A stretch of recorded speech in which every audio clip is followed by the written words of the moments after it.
From WENY News, this is First Warning Weather. Well, welcome back. It's a clear night across the Twin Tiers. Visibility for the time being in Corning okay, but by daybreak tomorrow morning, we are expecting reduced visibility. Some locally dense fog will be out there. In some cases, the visibility will be less than a half a mile. So that'll be an issue first thing tomorrow morning. But once the fog lifts, we'll be looking at a pretty nice day with temperatures warmer than what we had today. Speaking of today's temperatures, look at this. We were practically right where we should be for this time of year for both the high and the low. We had 75 degrees this afternoon, and we had a morning low of 52. Now here's a look at our weather headlines moving forward. The fog, like I mentioned, overnight tonight. Warmer temperatures not only tomorrow, but over the next several days. And we'll have plenty of sunshine as well. It may not be until the middle of next week that we see our next chance for rain, even though we are tracking some showers here over the western Great Lakes area. These showers will dissipate as they run farther off to the east in an area of high pressure, and that's going to provide our region with plenty of sunshine. A few high thin cirrus clouds drifting overhead for tonight, but generally speaking, again, we're looking at quite a bit of sunshine here moving forward right through the upcoming weekend. Temperatures at this hour mainly in the 50s, a couple spots sneaking down into the upper 40s already.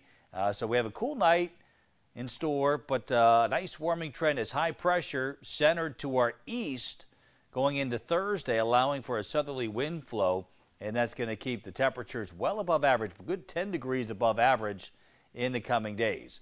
Our planner for tomorrow showing the sunshine and temperatures eventually rising into the lower 80s. Now, we mentioned Francine a short time ago. It has been upgraded to a hurricane, sustained winds of 75 miles an hour. It's moving off to the north and east at about 10 miles an hour. It'll make landfall tomorrow in Louisiana and then dissipate as it pushes up through the mid-Mississippi Valley. In those locations, quite a bit of rainfall here over the next several days. Again, some areas could be looking at over 6-7 inches of rainfall, but notice the totals up into our region. We're not seeing anything.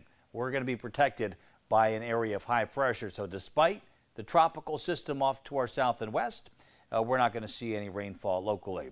Now, if you're heading up to Watkins Glen for the Go Bowling at the Glen Sunday, the big race, mostly sunny skies and a temperature of 84. Our 5-degree guarantee for today looked like this. We forecast 75, and that was the official high temperature. Tonight down to 47 degrees with areas of fog. Tomorrow a nice rebound up to 82, 84 on Thursday. And Nick, we keep it in the 80s right through the weekend and right through the end of the 7-day period into early next week. Look at that. Might be the last taste of summer for us. I mean, definitely a persistent dry pattern and a persistent above average temperature pattern as well. All right, let's take a look at tonight's trivia question for you. And we're talking elevation. So this is above sea level. Which state has the highest elevation among those four? I'm going to go with New York. That would be the correct answer. That's right, New York. So Mount Marcy in the Adirondacks, over 5,000 feet tall. The highest elevation in Vermont, Mount Mansfield, a little over 4,000 feet tall. So New York, the correct answer. All right, Joe, thank you.